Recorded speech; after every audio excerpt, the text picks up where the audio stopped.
нашего главнокомандующего.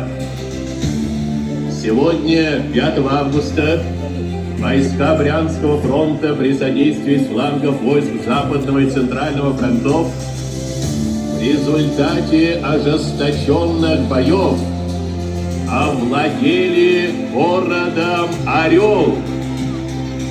Сегодня же войска Степного и Воронежского фронтов сломили сопротивление противника и овладели городом Белгород.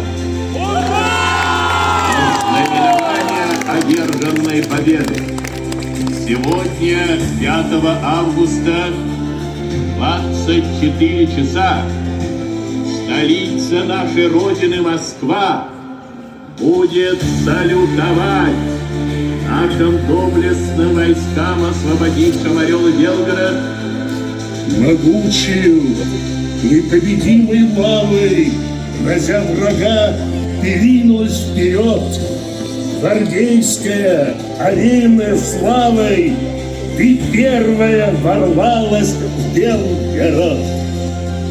Ты шла вперед, могучая и суровая, и корчился в смертельных схватках враг.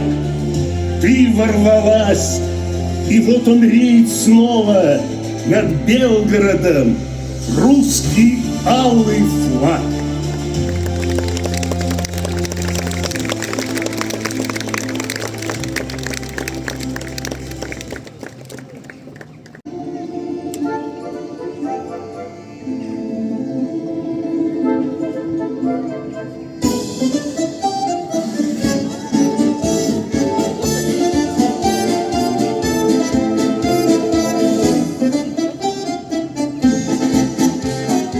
Было много труда.